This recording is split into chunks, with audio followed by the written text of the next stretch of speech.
గోదావరి వరదల నేపథ్యంలో అంబేద్కర్ కోనసీమ జిల్లాలో అధికారులు అప్రమత్తమయ్యారు. ముమ్మిడివరంలో మండలం నంక గ్రామాల్లో ఆర్డీఓ సరళావతి పర్యటించి వరద పరిస్థితిని పరిశీలించారు. ప్రజలంతా అప్రమత్తంగా ఉండాలని, అత్యవసర పరిస్థితులు తప్ప ఇళ్ల నుంచి బయటకు రావద్దని సూచనలు చేశారు. వరద ప్రభావిత ప్రాంతాల్లో ప్రజలకు అవసరమైన నిత్యావసర సరుకులు పడవల ద్వారా ఇంటి వద్దకే అందిస్తున్నామని తెలిపారు.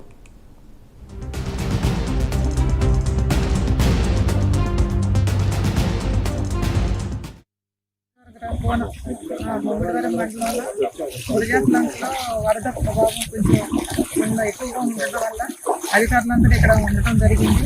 అక్కడ ఆ విలేజ్ సంబంధించిన ప్రజలు బయటికి రాకుండా వాళ్ళకి కావాల్సిన నిత్యావసర సరుకులు మా టీం ద్వారా పడవల సహాయంతో వాళ్ళకి ఎప్పటికప్పుడు చేరవేసి వాళ్ళకి ఎలాంటి ఇబ్బందులు కలగకుండా కూడా మేము మా యంత్రాంగం అంతా ఇక్కడే ఉండి పనిచేయడం జరుగుతుంది. కాబట్టి మీరు కూడా ప్రజలు కూడా మాతో సహకరించి బయటికి రాకుండా ఈ తగ్గేంత వరకు మీరు కూడా బయటికి రాకుండా ఉండాలని చెప్పేసి జాగ్రత్తలు తీసుకోవాలని కోరుకుంటూ, మీరందరికీ ముఖ్య గమనిక ఏంటంటే బయటికి రావద్దు. ఈ టైంలో ఏమన్నా అవసరం వస్తే మా యంత్రాంగాన్ని తెలియపరిస్తే మేము ఇమ్మీడియట్గా రెస్పాండ్ అయ్యి మీకు కావాల్సిన ఇమ్మీడియట్ సరుకులు కానీ వినియోగాలు ఏముండా కూడా మేము అందుబాటులో ఉండి మీకు సహాయంగా మేము ఉన్నాం కాబట్టి మాకు తెలియపరచండి అని మీరు మాత్రం ఎట్టి పరిస్థితుల్లో బయటకు రాకుండా జాగ్రత్త తీసుకోవాలని కోరుతున్నాం.